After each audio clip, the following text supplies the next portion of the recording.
साकिब फयाज साहब इस वक्त हमारे साथ मौजूद हैं, एक्टिंग प्रेसिडेंट हैं FPCCI के। बहुत शुक्रिया साकिब फयाज साहब, प्रोग्राम के लिए आपने वक्त निकाला। ये जो चार्जेस में ये 200 से भी ज़ायद गुना इजाफा हुआ है, ये इस इजाफे का क्या इम्पैक्ट आएगा? ये 150 रुपये से अचानक 480 रुपये तक चले जाना, आप लोगों को ऑन बोर्ड लिया गया, आपसे कोई डिस्कशन हुई या बस ये फैसला सादिर कर दिया गया?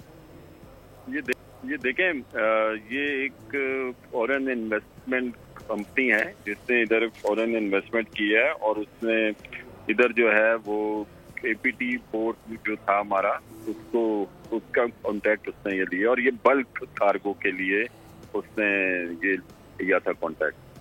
तो अब ये पोजीशन है कि पहले जो 150 रुपए में जो पर मैट्रिक टन उसकी हैंडलिंग होती थी, तो वो अब 480 रुपीज पर मैट्रिक टन हो गई है। तो इससे जो हमारा जो बल्क कार्गो आता है, इसमें वीट भी शामिल है, स्टील भी शामिल है और इसके अंदर फर्टिलाइजर भी है, सीमेंट भी है। तो इन तमाम चीजों की कीमतों पर इसका असर आएगा और इतना इसके अंदर जो फर्क आया है तो उसकी वजह से जो कॉस्ट ऊपर हुई है और जो भी इम्पोर्टर होगा उसको जो एक एक्स्ट्रा बर्डन उसके ऊपर आ गया है, जो कि बिला वजह का कि उसकी कोई भी रीजन नहीं है कि या वो कोई ऐसी वैल्यू एडिशन दे रहे हो या पोर्ट में उन्होंने कोई फैसिलिटी ऐड की है या कुछ और उन्होंने कोई ऐसी सहूलत फराहम कर दी है कि उससे कुछ इम्पोर्टर में आसानी हो या हैंडलिंग करने में आसानी हो। कोई ऐसी चीज नहीं हुई है, लेकिन सिर्फ जो फर्क आया है वो रेट का फर्क आ गया है। तो साकिब साहब, ये किस मद में ये पैसे बढ़ाए गए? ये कोई टैक्स लगाया गया है, कोई ड्यूटी लगाई गई है, ये किसी किस्म का ये कोई फंड रेजिंग इकदाम है, ये है क्या? ये एक चार्जेस हैं, ये चार्जेस हैंडलिंग चार्जेस हैं जो लिए गए हैं। हैंडलिंग चार्जेस जो है वो कंपनी AGTL ने किसने उसको टेक ओवर किया है पोर्ट को, तो वो अब अपने चार्जेस ये ले रही है। वही काम जो पहले APT कर रहा था वो 150 रुपए पर मैट्रिक टन पे वो काम हो रहा था, बल्कि उससे भी कम में हो रहा था। और जो अब है वो 480 रुपीज पर मैट्रिक टन पे ये काम हो रहा है।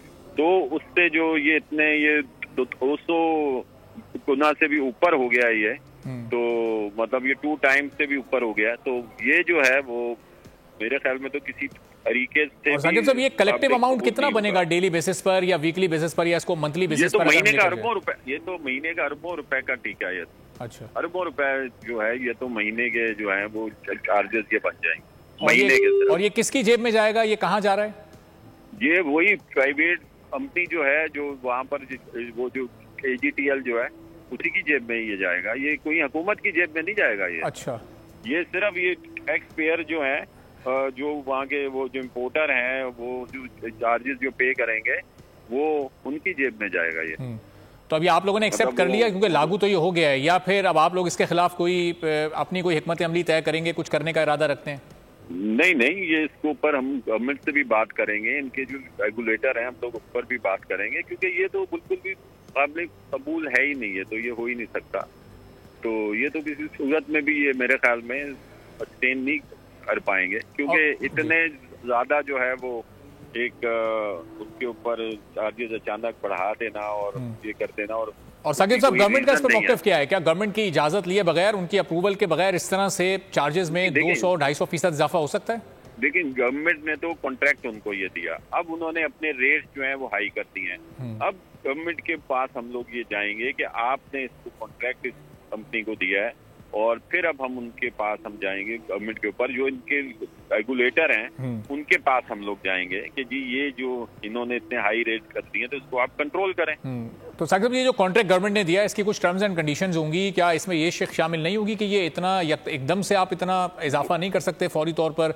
रेगुलेटर की क्या इस पर नजर नहीं होगी पहले से? वो अभी कोई कॉन्ट्रैक्ट हमारे सामने नहीं आया है, वो भी हम लोग अपना मुतालबा ये भी पेश किया कि जो कॉन्ट्रैक्ट है वो भी हमारे सामने इसको रखें कि ये क्या है इसका। देखें, फॉरेन इन्वेस्टमेंट की हम लोग जो है हमें it's very valuable for us, लेकिन इसके साथ अगर इस तरह का वो हो कि जो इम्पोर्टर्स हैं या जो यहाँ की आवाम है उनके ऊपर वो एक बोझ आ जाए और एक ऐसे चार्जेस के जो बनते नहीं हैं और वो उनके ऊपर आ जाए, तो वो करना मेरे ख्याल में उसको एक्सेप्ट करना बहुत मुश्किल है। ठीक है, बहुत बहुत शुक्रिया साकिब फैयाज साहब, एक्टिंग CCI हमारे साथ मौजूद थे। सब्सक्राइब करें और बेल दबाएं ताकि कोई खबर रह न जाए।